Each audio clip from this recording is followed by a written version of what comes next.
All right. Well, if we haven't had the opportunity to meet, my name is Randy, and I am one of the leaders here at South Hills in Idaho. I also get the great privilege of being the campus pastor here. And we're actually wrapping up a series of conversations that we've been having all during the entire month of January called Planted. And so we've been talking about what it looks like to put down roots in one place with a group of people and just kind of determine that this is going to be your place and you're going to go deep and kind of wrestling with the idea of what would that look like and what would the results be and what could happen in your life if you were to do that and are all the things that God promises us in the scriptures when we do that, when we live like that, are they actually true? And so that's what we've been talking about all month long. So I was a child of the 80s. I was born in 1975. In 1983, obviously, I was, let's do the quick math, I was 8 years old. And so my life was peak 80s. Like I had a waterbed when I was 8. Anybody remember waterbeds? All right, if you're too young to have owned or slept on a waterbed, don't worry, you're not missing anything. There's a reason why they're not really around anymore. Nobody has them. I mean, they are around, but nobody buys them. I also had a giant wooden stereo console in my room for listening to music. It had a kind of a combo turntable record player and an 8-track player in it, and it looked just like this. Anybody remember any of those things like that? That was actually in my bedroom. I shared a bedroom with my brother, and we had one of those. And I can tell you that listening to music has come a long way since then. And so we had one boombox in our family, but it belonged to one of my older brothers, and so we couldn't really listen to any of the cassettes that we had unless he let us borrow his boombox. And you know how big brothers are about you borrowing their stuff. And so I had my records, I had some 45s, and I had some 8-tracks, and I specifically have this memory of popping in the 8-track of Neil Diamond's The Jazz Singer and cranking it up. Anybody a jazz singer, Neil Diamond fan? Okay, a few of us. If you're young and your eyes are starting to glaze over, stick with me because these aren't just the reminiscent ramblings of an old guy. They are that, but they're not just that. I'm actually going somewhere. But when I was a kid, we would hang our favorite album covers on the wall. And I know like that's kind of still a thing. Like if you're into turntables and albums and all that stuff. The artwork for the album covers was just as big a deal as the music back then. And my brother and I shared a room, as I mentioned, and so we had some album covers. We also had a poster of Magic Johnson, who was the biggest thing in basketball, and everybody hated Boston and Larry Bird and the Celtics, and so I was a big Magic guy. We had a poster of a Lamborghini because what young boy doesn't have a poster of a Lamborghini? And we had some posters of the Muppets hanging on our wall because we were just sophisticated that way, okay? But that's one of the things, my point is one of the things that we do as human beings is we tend to fill up our lives with the stuff that's captured our attention and our affections and the stuff that has somehow become important to us. And whether it's the walls of your bedroom when you're a tween and teen, or the car that you drive, or your trophy case, or your closet, or that hunting room, or your purse collection, or that your gaming setup, or the ink that's on your body, or the house that you live in, and the neighbor, or a million other things, like we tend to materialize on the outside what's important to us on the inside. And we talk about it, and we post about it, we share about it, we wear it, we put signs in our yards, we tattoo it on our skin, right? We put stickers on our cars. And if you're not sure if somebody works out, just wait. Because if it's not obvious from the way that they look or what they're wearing, they'll tell you if they work out. They'll drop little hints because they want you to know. And they're talking, they talk about it. And so if you're not sure, just hang out a minute, you'll find out. My oldest son is 24, and he loves aerodynamics, and he actually has a degree in it, and he loves to talk about physics and aerodynamics. And so when he was in college, he would call us, and he would just start going. And I was like, I don't even know what you're talking about, dude. Like what? And then at the end, he would just go, I know you don't know what I'm talking about, but I just had to tell somebody because it's so cool. Thanks for listening. And then he would just hang up. I was just like, all right, cool. Well, I was glad I could be on the other end of that. But have you ever accidentally stumbled into somebody's secret obsession? Like the thing that they're like really passionate about. Like one of my all-time favorite videos on YouTube is of a guy who really, really, really loves trains. And I wanted to share it with you, so check it out. This is just a portion of it. I've been waiting for this moment for months, and it's finally here. I am finally gonna get a heritage unit on camera! Yeah! This will be 1989, Rio Grande. Woohoo!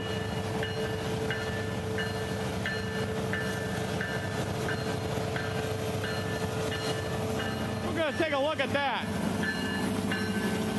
Woo! Yeah! Oh, yes! Oh, she's a beauty! She is a beautiful thing! Oh, yeah! Look at that thing! Oh, woohoo! Woohoo! Oh, she is beautiful! Yeah! You're welcome. You're welcome. Ladies, find you a man that goes that crazy over you walking with, look at her, she's a beauty! Woo! When you're walking away after the first date like that, you need to find a man like that. But have you ever stumbled into somebody's secret obsession, like the thing that they're like a closet weirdo about, like, and you just happen to like make some random remark about like coffee or essential oils or Star Wars or football or like 19th century French poetry or some off the wall thing or 90s hip hop. And the next thing you know, you're like 20 minutes in and you're hearing about like the intricacies of like coffee bean roasting and water filtration and drip versus pour. And you're like, please God, help it end. You know, or you're hearing all the conspiracy theories about Biggie and Tupac and you're just like, no, right? And you're trying not to be rude. And so you just keep saying, wow, that's crazy. I didn't know that. Like on repeat, you know, and you're trying to like distract or like derail them somehow and get them onto some other topic. But this is the moment they've been waiting for and they're not about to let it go. And so they just keep going. But what is the question for us this morning is, what does any of that have to do with God or faith or this idea of being planted? So in this series, we picked a set of verses as the theme verses for our series all month long. And in Psalm chapter 1, there's the first 3 verses. It talks about what it means to be planted and how to flourish and how to get the most out of your life. And so this is what it says. We've been reading it together in Psalm 1, verses 1 to 3. It says, "Oh, the joys of those who do not follow the advice of the wicked or stand around with sinners or join in with mockers, but they delight in the law of the Lord, meditating on it day and night. They are like trees planted along the riverbank, bearing fruit each season. Their leaves never wither, and they prosper in all that they do." And so part of this conversation has been looking at it and going, verse 3 is really what we all want, right? Like that's what we're all trying to get to, is a life that's really full and strong and healthy and productive and beautiful. But he gives us kind of a roadmap in the first 2 verses on how to get there. And so last week we talked a lot about verse 1, but today I really want to zero in on verse 2. Because he says they delight in the law of the Lord and they're meditating on it day and night. And so the first thing kind of right out of the gate that I want to ask you this morning is, what is it that you meditate on day and night, that you think about over and over and over again, that you mull over in your mind, that the thing that's on replay all the time in your brain that you just cannot stop thinking about? Maybe like, I have a friend who is like super into golf, and anytime he sort of zones out, I know he's imagining this one hole that's been driving him crazy, and he's picturing how he's going to lay it up or if he's going to try to drive it all the way there. And you ask him, and sure enough, he's thinking about a putt that he missed or whatever. But what is the thing that's replaying in your mind over and over again? That thing that when you're in bed at night that maybe you can't stop thinking about. And here, the author says that these people that end up being planted, these people whose lives are beautiful and flourishing and producing all kinds of amazing things, like they delight in the law, they delight in the ways, the presence, the direction, the instruction, the thoughts, the design, the priorities, the goodness of the Lord. Like all of those ideas are wrapped up in that word law, that they delight themselves in the law of the Lord. Like just everything about the way that God functions and thinks and does things, like that's just something that they're just thinking about all the time. And it shapes how they think. It shapes their hopes and their dreams and their desires. It shapes their imagination and what they believe is possible.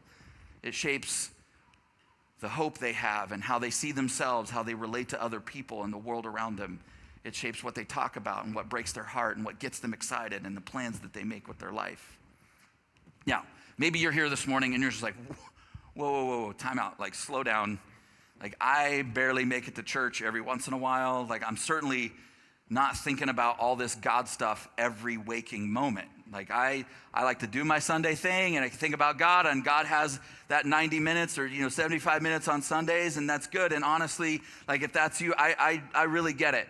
But this whole idea of being planted is really this conversation about looking at the soil that your life is rooted in. It's looking at the things that your life is producing. It's looking at the places where you've put down roots.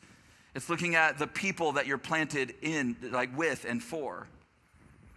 See, the simple truth is this, is like what you think and talk about most is what you're about. It just is.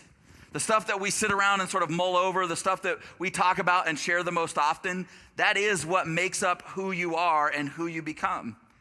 And I actually think a lot of us have a distorted view of who we are and what's important to us, because we think in our minds like this thing over here, this is what's most important and significant to me. But if we could somehow kind of get inside your mind and monitor your thoughts and all your conversations, first of all, we'd all be horrified because that would be terrible to happen to any of us. Then we'd probably make a lot of money selling all of that stuff to Google and Facebook. But after that, like if we could be privy to that stuff, like we'd discover that maybe a lot of what you think about and talk about is not what you pretend to be most important in your life, but is something else altogether. And I think that's probably true of most of us. If we looked at like, what do you tend to post about and read about, and what are the kinds of things that you interact with on social media? What are you obsessed with? And part of this conversation of what he's writing is that is actually the true reflection of who you are, of what your life is rooted and grounded in. And so the implication of what he's saying is that when you meditate on who God is and everything that you're learning and all that you're experiencing in your faith and church community and all the friends that you've made and the community you've built and all the ways that God is helping you and your family grow and change, that it brings you to a place where it starts producing something in your life, that it's intended to actually not just be something that happens for a few minutes one day a week in the morning, but it's something that you actually build your life into, that you put roots into, and because that's when it starts to produce something in your family and in your relationships and in your own soul. And he says in verse 3 that you'll be like a tree that's planted by a riverbank, never withering, always flourishing. And there's this sense that in your soul, in your heart, in your mind, in all of your life, that it's going to be healthier and stronger, rooted in something solid. And we've actually talked a lot about that in this series, but there's also this other dimension to it, of that idea of what your life is producing. And the author of these verses, he calls it fruit, that you will be bearing fruit in every season. See, the truth is where you're planted determines what your life produces. And what your life produces will become what you're known for. Where you plant your life, it shapes what you think about and what you talk about. And what you think about and what you talk about most is what everybody recognizes that that's what you're actually about.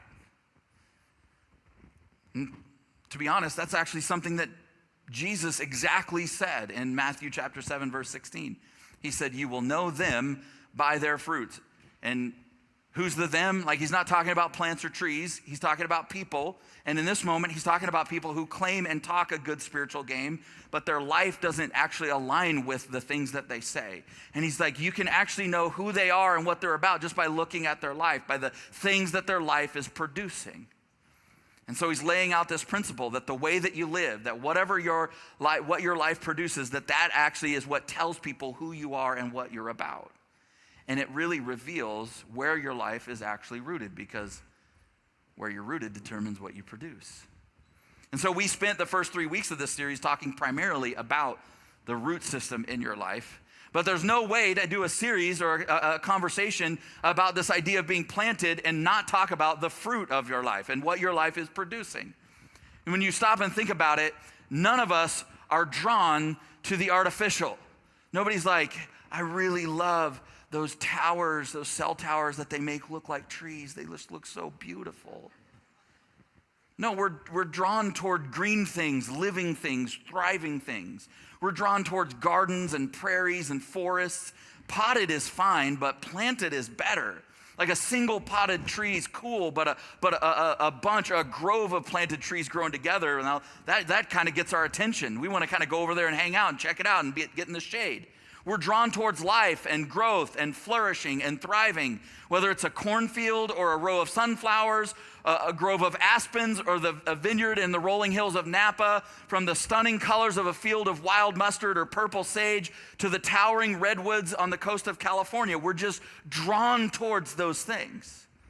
We actually lived for many years in Northern California. My wife was born and raised in Sacramento, and so we've been to the Muir Woods National Park a few times. It's just up the 101, just north of San Francisco. And it's famous for its giant redwoods. And if you've never been, anytime you're in Northern California, you absolutely should go. It's incredible.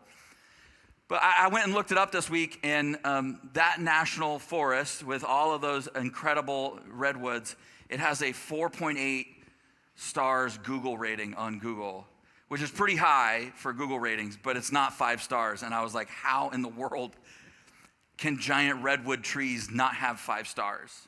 I mean, some of those trees are like 14 to 16 feet in diameter.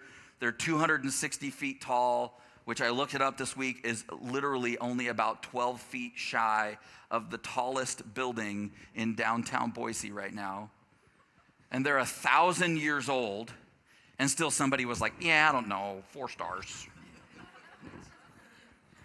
I looked at the reviews, and one guy was like, the trees are great, but the cell service is terrible. I was like, he was like, I can't post a selfie. This is terrible. See, when you root your life, though, in God's love and his truth, people will start to notice because they're drawn towards living things, towards thriving, flourishing things. They'll be drawn towards what's growing in your life. And Psalm 1 says that you'll be like a tree planted by a river that's bearing fruit in each season. And part of this is he's going, life in all of its shifting and changing seasons, that it requires different fruit in different seasons. And this is where his analogy breaks down, because what he's getting at is this, is unlike an actual tree, that there's this sense where your life will begin producing what you need for where you are when you need it, which is incredible. And actually sounds really cool, but what does that actually mean? Well, let me kind of unpack it for you. So in Galatians chapter 5, verse 22, the Apostle Paul is writing a letter to a group of churches in an area, and he says this. He says, the Holy Spirit produces this kind of fruit, there's that word again, in our lives: love, joy, peace, patience, kindness, goodness, faithfulness, gentleness, and self-control. And he goes, against these things, there's no law. Like you can build and produce as much of these things in your life as you want, and nobody's gonna be like, hey, you need to knock that off. That's a little too gentle. It's a little too much self-control. You're a little too joyful. We don't allow that around here. And so the psalmist says we bear fruit for each season. And so that means that there's gonna be days where things are chaotic and uncertain and you need peace. And when you're rooted in the right soil, guess what begins to happen? In those times and seasons where you need peace, that's what gets produced in your life. That you'll face moments and situations where you just want to kind of control things or steamroll people. But gentleness is what's needed. And if you're rooted in the right soil, that your life will actually begin to produce gentleness in those moments and seasons where it's needed. And he's going, one day you may encounter a situation, some hypothetical day in the future where you might need a little bit of self-control. And in those moments where you need self-control, if you're rooted in the right soil, that's what will start to be produced in your life. There will be days and even seasons when there's nothing happening externally that makes you feel a lot of joy. But you can actually produce that fruit in your life. And what I've noticed in my own life is that I want to have patience, but I don't want the circumstances that would make it necessary for God to produce patience in my life. I mean, who of us doesn't want to have more love in their life and be more loving. But none of us want to have people in our lives who are really hard and challenging to love. But it's those very people and those situations that are really difficult to move into with love that actually create the environment necessary for God to produce more love in our life. But it's only going to happen when we're rooted in good soil, in the right stuff. Because that's the thing about trees. They don't produce fruit for themselves. To quote my friend Aaron, pear trees don't eat pears. They're producing the fruit for other people, for other things. And the same is true of you and me. The fruit that your life produces, it isn't for you. It's good for you to produce it. It's healthy for you to produce it. It's the evidence and byproduct of being a healthy, planted person, but it's not for you. Being patient is beneficial to you, but it's the people around you who really enjoy and experience it. Your life is better when you're more loving and joyful, but the real difference is in your relationships and in your interactions. And so what your life produces will become what you're known for. And so that is the question for us to wrestle with this morning, is what is it that you are known for? When you come up in conversation, what is it that people go, oh yeah, that's the lady who, or that's the guy who, that this is the thing they're all about, or this is the guy, like he's great, but he's got that hair trigger temper. He's really cool, but he kind of gets off into this little thing. Don't ask him about X, because buckle up. When you're planted in good soil, when you're rooted in a faith community, when you prioritize God's way over your way, all the goodness and the beauty and the grace and the strength and the health and the peace and resilience and love, they begin to grow. All those fruits that we just read about in Galatians, they begin to grow in your life and begin to spill out of your life onto other people. At your job and with your boss and with your neighbors and your friends and classmates and roommates and teammates and kids and with your parents and extended family. And yes, even that person that you're thinking of right now that you're like, I wish they weren't even in my family. You will produce the fruit that's needed for the season that you're in. Not because you want to, but because of where you're planted. None of us produce what we want to produce. We produce what's born out of the soil that we're planted in. So what is it that you're known for? What is your family known for? I think about it collectively for us this morning, like as a church family, what is it that we're known for? And the truth is, it just comes down to the way that you live and the things that you talk about. That's what you're going to be known for. There's a guy in the New Testament, his name is John, and his story kind of illustrates both of those things, like the way that you live and the things that you talk about. It illustrates that you, like this idea that those are the things that you become known for. It illustrates that point perfectly. So check it out in Matthew chapter 3, verse 1. It says, in those days, John came preaching in the wilderness of Judea and saying, repent, for the kingdom of heaven has come near. And this is he who was spoken of through the prophet, Isaiah, a voice of one calling in the wilderness, prepare the way of the Lord, make straight paths for him. And John's clothes were made of camel's hair, and he had a leather belt around his waist, and his food was locusts and wild honey. And people went out to him from Jerusalem and all Judea and the whole region of Jordan, confessing their sins. They were baptized by him in the Jordan River. So I knew that God had very clearly, when I was 12 years old, I had this encounter with God that I knew that my life was going to be spent as a pastor. And because I knew that early on, as I grew up and through my teenage years and just thinking about ministry, and then as a young adult and then going into ministry, one of the things, and this is just kind of embarrassing to admit, but one of the things I prayed all the time is like, God, I'll do whatever you want. Please don't make me weird. I prayed that legitimate prayer, like, I don't want to be weird, Lord. Please don't make me weird. And it was almost like it's too late, and I've reached the point in my life where I'm like, you know what, weird's kind of interesting, all right? So if that's what it takes, bring it on, let's go. But so in this story, John dresses a little different and he eats a little different. But what really made him stand out was the way that he lived and the way that he talked about God. And Matthew actually tells us that his life became like a voice in the wilderness. That people who were lost, people who were lost in darkness and silence, people who just felt like their whole life was just sort of milling around in the wilderness, not being able to find their way, that John's life became like a voice that they could hear and tune into, and that would guide them out of the wilderness towards the life that God had for them.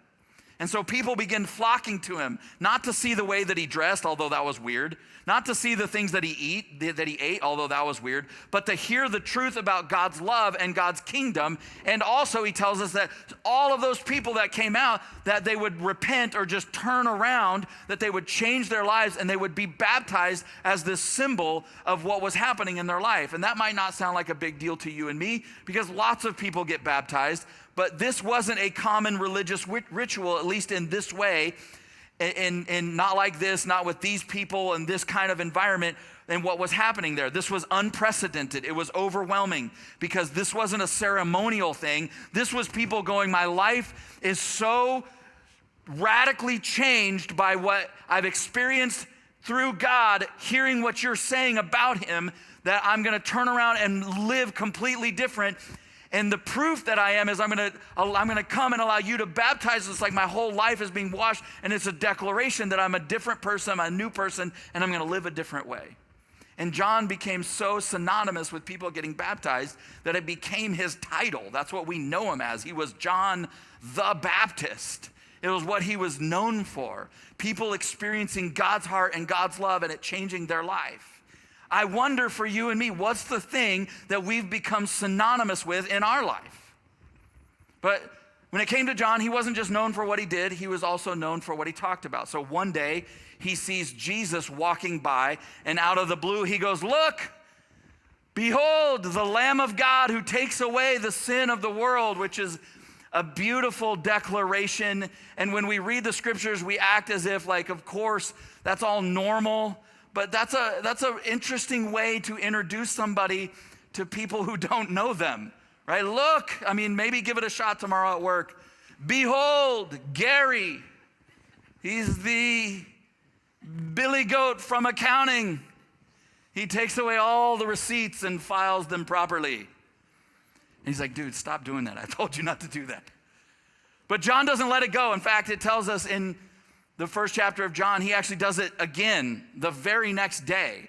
And when he does, something interesting happens. And here's what I want you to see in John 1, verse 37. When John, who had 2 disciples, heard him say that the second time on the second day, they said, peace out. It was cool being your disciple. But if that's the guy that you're saying he is who you're saying he is, we're going to follow him. So they follow Jesus. And Jesus turns around. Jesus has no disciples at this point. Nobody's following him. Now all of these 2 guys are following him, and Jesus looked and turns around and he sees them and he says, what do you want? Which is a funny thing. And he asked them, they replied, Rabbi, which means teacher, where are you staying? And he said, well, come and see. It was about 4:00 in the afternoon when they went with him to the place where he was staying, and they remained with him the rest of the day. Verse 40, then Andrew, Simon Peter's brother, was one of the men who had heard what John said and then followed Jesus. And Andrew went to find his brother Simon and told him, we have found the Messiah, which means Christ. And Andrew brought Simon to meet Jesus, and Jesus, looking intently at Simon, said, your name is Simon, son of John, but you will be called Cephas, which means Peter. And again, when we read this, we're like, oh, it's just kind of normal. But think if you met a pastor and he looks at you and he says, you're Mark, but you're not going to be Mark anymore. You're going to be Joe. And you're just like, what? Verse 43, the next day, Jesus decided to go to Galilee. And by the way, Galilee was about 60 miles from where they just were. So it's like, hey, you guys want to go on a quick 60-mile hike to meet this guy? Jesus found Philip and said to him, come and follow me. Philip was from Bethsaida, Andrew and Peter's hometown. And Philip went to look for Nathanael and told him. And he said, we found the very person that Moses and the prophets wrote about. His name is Jesus, the son of Joseph from Nazareth. Nazareth, exclaimed Nathanael. Can anything good come from Nazareth? Come and see for yourself, Philip replied.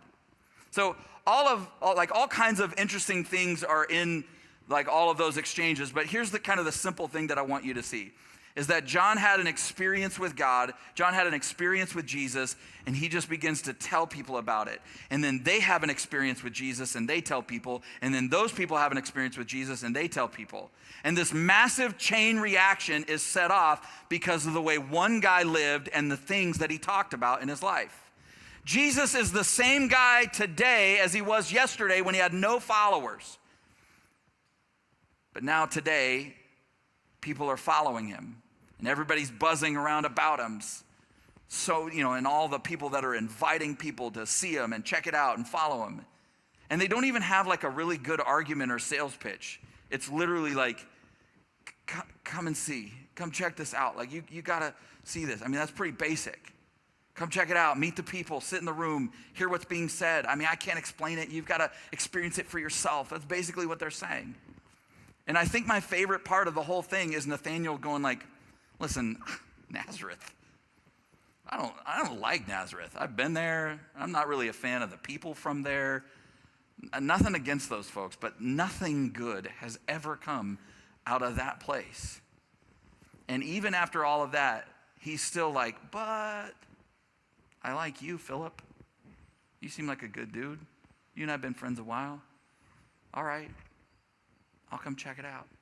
He's willing to try something that he thinks he doesn't like based on what he sees and hears from somebody he does like, based on what he knew of Philip, based on what he'd seen and heard from his friend.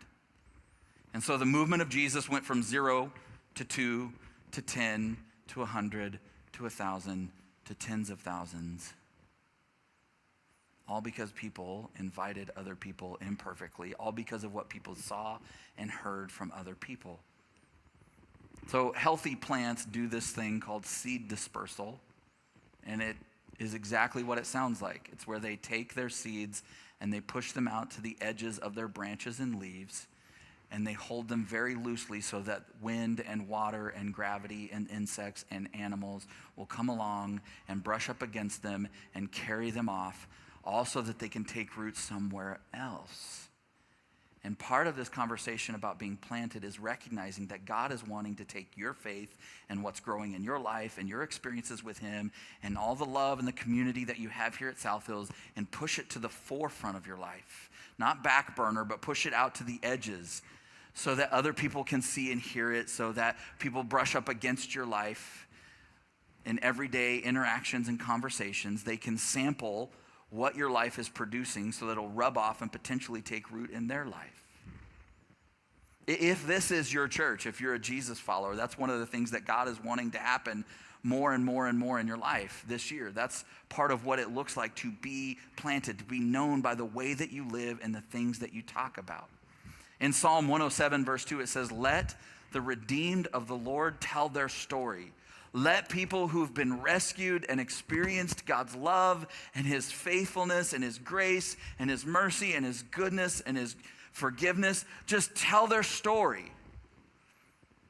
I don't know, man. Just come. I don't even know how to describe what's happened to me. Just come check it out. 1 Peter chapter 2, verse 12 says, "Live such good lives among pagans." And pagans is not meant to be an insult here. It literally just means irreligious people, people who are that don't share your belief. They're not believers. Live such good lives among the people around you who are not believers, that though they may look at your life and try to accuse you of doing wrong, that they would ultimately see your good deeds or the good that your life is producing, and they would glorify God. The things that you say and the way that you live is what your life's producing and is what you will be known for. And so the thing that I think that God is wanting us to wrestle with in our lives right now is, what kind of fruit is my life producing? Because the fruit reveals the root. And so my challenge for you this morning is that you would have more conversations and extend more invitations to people to just come and see the thing that you've experienced, the thing that God is doing in your life. And now's a perfect time, because in February, we're starting a series called All the Single Ladies. And we're getting into, I'm not kidding, we're getting into, some of you guys thought I was joking, we're not. And we're getting into all the difficulties and challenges of relationships and being single and sex and marriage and the modern kind of online world. That's what all next month we're going to talk about. And in my experience, I've been a pastor a long time. Two things people are always interested in hearing about at church is sex and the end times. And also, will there be sex in the end times? I think is probably the third one that people are interested in. But I mean, think about the people in your life. God is wanting to produce something in your life for them. What do they think about when they think about you? How are you living? What is it that you're talking about? What is it that your life is about? What is it that you're obsessed with, that you meditate day and night about? What could happen if you just simply invited them to come see the thing that's a part of your life? Because the truth is, their inclusion in God's family might actually depend on your simple invitation. This is the season that fruit is needed where you are, in your family, in your neighborhood, at your job. So plant yourself in good soil and let God produce it in you. Let's pray together.